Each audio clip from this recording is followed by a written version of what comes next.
Hello दोस्तों, आज जो मैं आपको कहानी सुनाने वाली हूँ, ये कहानी है चुड़ैल जलपरी और जादूगरनी बहन की। तो चलिए दोस्तों, देखते हैं आज की कहानी। एक गांव में शीतल और कोमल नाम की दो बहनें रहती थी। शीतल बहुत ही अच्छी थी और वो हमेशा दूसरों की मदद करने की कोशिश करती थी। उन दोनों बहनों के बीच में बहुत प्यार था। वो दोनों हमेशा एक साथ ही रहते थे और हमेशा एक दूसरे की मदद किया करते थे। उन दोनों बहनों का प्यार देख के उनके घर वाले भी बहुत खुश रहते थे। ऐसे ही एक दिन शीतल और कोमल घर पे बैठे हुए थे। तब उनके माँ उनके पास आई और आके उनसे कही, बेटी, तुम्हारे पापा ने तुम दोनों को कुछ खरीदने के लिए पैसे दिए हैं। उन पैसों से तुम्हें जो खरीदना है वो तुम खरीद लेना।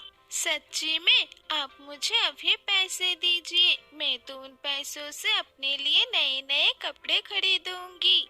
और शीतल बेटी, तुम्हें क्या खरीदना है? तुम्हें भी कोमल की तरह कपड़े खरीदना है क्या? नहीं माँ, मुझे कपड़े नहीं चाहिए। मेरे पास तो पहले से ही बहुत कपड़े हैं और कपड़े लेके क्या करूँगी मैं। तो बेटी, तुम अपने पैसों से क्या खरीदोगी? माँ, मुझे मछली पकड़ना बहुत अच्छा लगता है। मैंने देखा है हमारे गांव के लोग पास के उस झील में जाके मछली पकड़ते हैं। इसलिए मैं उन पैसों से एक मछली पकड़ने का कंटा खरीदूंगी और रोज मछली पकड़ने जाऊंगी। ठीक है बेटी, अगर तुम कुछ अलग करना चाहती हो तो अच्छी बात है, लेकिन इस वजह से तुम्हारी पढ़ाई में कोई असर नहीं होना चाहिए। नहीं माँ, आप फिक्र मत कीजिए। मैं हफ्ते में बस एक दिन ही मछली पकड़ने जाऊंगी। दीदी, मैं भी कभी कभी तेरे साथ मछली पकड़ने जाऊंगी, फिर देखना बहुत मजा आएगा। ये सुनकर उनकी माँ उन दोनों को पैसे दे दिए। अगले दिन ही शीतल पैसे लेके बाजार में गई और वहाँ से मछली पकड़ने का कांटा खरीद के ले आई। उस दिन से शीतल हफ्ते में एक दिन उनके गांव में जो झील था, उस झील पे जाके मछली पकड़ने लगी। ऐसे ही कुछ महीने निकल गए। एक दिन शीतल झील के किनारे बैठ के अपने कांटे से मछली पकड़ रही थी। तब अचानक से उसके कांटे में कुछ फंस गया और उसके कांटे को खींचने लगा। लग, लगता है आज कोई बड़ी मछली फंसी है। कैसे भी मुझे इस मछली को पकड़ना ही पड़ेगा। ये सोच के शीतल अपने पूरी जोर लगा दी और कांटे को अपनी तरफ खींच लिया। जैसे ही वो कांटा पानी से बाहर आया, उसने देखा उस कांटे में एक काले रंग की मछली फंसी है। ये कैसा मछली है? मैंने तो ऐसा मछली कभी नहीं देखा। एक काम करती हूँ, मैं इसको फिर से पानी में छोड़ देती हूँ। ये सोच के जैसे ही शीतल ने उस काले रंग की मछली को अपने हाथ में पकड़ा, उसने शीतल को काट लिया और खून निकलने लगा। कुछ देर बाद शीतल को कुछ अजब सा महसूस होने लगा। ये मेरे साथ क्या हो रहा है? मुझे ऐसा क्यों लग रहा है? ये सोच के शीतल वहां से भागने की कोशिश करने लगती है, लेकिन वो वहां से भाग नहीं पाती। अचानक से शीतल का शरीर एक जलपरी के रूप में बदल जाता है और वो चुड़ैल की तरह डरावनी दिखने लगती है। अपनी हालत देख के शीतल जोर जोर से रोने लगती है। ये मेरे साथ क्या हो गया? मैं तो एक चुड़ैल जलपरी बन गई हूँ। अब मैं क्या करूँगी? ये सोच के शीतल जैसे ही उस झील के पानी से जाने की कोशिश करती है, तब उसे जोरदार बिजली का झटका लगने लगता है और वो उस झील के पानी में गिर जाती है। और उसके बाद से शीतल चुड़ैल जलपरी बन के उस झील में ही बंदी बन के रहने लगी थी। उधर शीतल जब शाम तक घर नहीं लौटती है, तब उसकी बहन कोमल बहुत चिंतित हो जाती है और वो अपनी माँ से कहती है, माँ, अभी तो शाम हो गया। अभी तक तो दीदी को वापस आ जाना चाहिए था। मैं झील के पास जाके देखती हूँ, शायद वो अभी तक मछली पकड़ रही है। ये सोच के कोमल तब उस झील के पास जाती है। वहाँ जाके कोमल देखती है कि उसकी दीदी शीतल कहीं नहीं है। ये देख के कोमल बहुत घबरा जाती है और दौड़ के अपने घर वापस चली जाती है और जाके अपने माँ को सब कुछ बताती है। ये सुन के उसकी माँ उसे कहती है, बेटी, मुझे लगता है अभी हमें गांव वालों से मदद लेनी चाहिए शीतल को ढूंढने के लिए। मुझे उसके लिए बहुत चिंता हो रही है। ये सोचकर वो लोग सभी गांव वालों के पास जाते हैं। तब गांव के कुछ लड़के उनकी मदद करने के लिए तैयार हो जाते हैं। फिर उनमें से दोनों लड़के एक नाव लेके उस झील में जाते हैं शीतल को ढूंढने के लिए। वो लोग जब नाव लेके उस झील में शीतल को ढूंढ रहे थे, तब उनके सामने शीतल उस चुड़ैल जलपरी के रूप में आती है।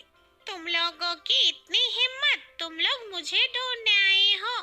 चले जाओ तुम लोग यहाँ से, अब से मैं झील में ही रहूंगी। शीतल की ऐसी भयानक रूप देख के झील के किनारे खड़े गांव वाले बहुत डर जाते हैं और उसको देख के कोमल और उसकी माँ रोने लगते हैं। तब वो दोनों लड़के उस चुड़ैल जलपरी को पकड़ने के लिए उसके ऊपर दो चाकू फेंकते हैं। लेकिन वो चुड़ैल जलपरी वो दोनों चाकू खा लेती है और जोर जोर से हंसते हुए उन दोनों लड़कों से कहती है, तुम लोगों को क्या लगा तुम लोग इस मामूली सी चाकू से मुझे मार डालोगी? अब देखो मैं क्या करती हूँ। ये कह के वो चुड़ैल जलपरी उन दोनों की वो नाव पलट देते हैं। वो दोनों लड़के कैसे ना कैसे अपना जान बचा के वहां से भाग के आ जाती है। उस चुड़ैल जलपरी को देख के गांव वाले भी बहुत डर जाते हैं और वो लोग भी वहां से भाग जाते हैं। लेकिन कोमल को समझ में नहीं आ रहा था कि वो अपने दीदी को कैसे बचाएगी।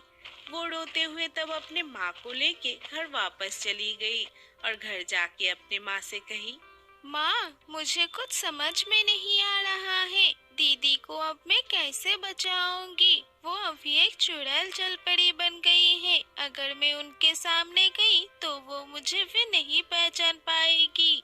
बेटी, मुझे भी कुछ समझ में नहीं आ रहा। पता नहीं मेरे बेटी के साथ ये क्या हो गया। काश मैं उसको उस दिन मछली पकड़ने नहीं जाने देती।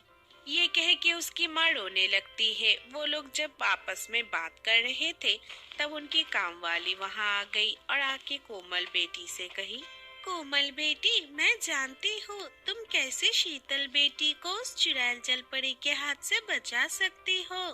बेटी, हमारे गांव के पास जो पीपल का पेड़ है, उसके नीचे एक जादूगरनी रहती है। वो बहुत सालों से वहाँ रहती है और उन्होंने बहुत लोगों की मदद भी की है। कल सुबह तुम एक बार उनके पास जाना, देखना वो जरूर तुम्हारी मदद कर पाएंगी। अपने काम वाली की बात सुन के कोमल अगले दिन सुबह होते ही उनके बताए हुए उस पीपल के पेड़ के पास चली गई। लेकिन वहां जाके उसको कोई भी नहीं दिखा। तब वो उस जादूगरनी को आवाज लगाने लगी, जादूगरनी, क्या आप यहाँ हैं? मुझे आपकी मदद की बहुत जरूरत है। क्या आप मेरे सामने आ सकते हैं? कुछ देर तक उस जादूगरनी को बुलाने के बाद वो जादूगरनी अचानक से कोमल के सामने आके खड़ी हो गई और वो कोमल की तरफ देखने लगी। क्या आप ही वो जादूगरनी जो यहाँ रहती है? हाँ, मैं ही वो जादूगरनी हूँ। लेकिन तुम मेरे पास क्यों आई हो? कैसे मदद चाहिए तुम्हें मुझसे? तब कोमल उस जादूगरनी को सब कुछ बताती है। ये सुन के वो जादूगरनी कोमल से कहती है, मुझे उस चुड़ैल जलपरी के बारे में पता है। मैं कुछ दिनों से उसके ऊपर नजर रख रही हूँ। हमें जल्दी उसका कुछ करना ही पड़ेगा, नहीं तो वो गांव वालों के लिए खतरा बन जाएगी। आप मेरी दीदी को पहले जैसे बना दीजिए। मुझे आपसे कुछ नहीं चाहिए। बेटी, मैं ये काम नहीं कर सकती हूँ। एक शापित मछली का काम है ये, और वो चुड़ैल जलपरी तुम्हारी बहन है। तुम ही उसको काबू में ला सकती हो। नहीं तो वो अभी बहुत ताकतवर बन चुकी है। मैं उसका मुकाबला नहीं कर सकती हूँ। लेकिन मेरे पास तो जादू शक्तियाँ नहीं है और मुझे जादू करना भी नहीं आता है। मैं कैसे उनका मुकाबला कर पाऊंगी? मैं तुम्हें जादू शिक्षा दूंगी, फिर तुम उस मछली को मार के अपने दीदी को आजाद करना। उसके बाद से कुछ दिनों तक वो जादूगरनी कोमल को जादुई शिक्षा देती है। कोमल भी एक जादूगरनी बन जाती है। तब वो उस झील के सामने जाती है और जाके अपने जादुई शक्तियों से उस काले मच्छी को पकड़ लेती है। लेकिन जब वो चुड़ैल जलपरी मछली को बचाने के लिए कोमल को मारने आई, तब कोमल उससे कही, दीदी, मैं हूँ कोमल, आपकी बहन। क्या आप मुझे मारना चाहती है? कोमल की आवाज सुन के शीतल कोमल को पहचान गई और बेहोश होके नीचे गिर गई।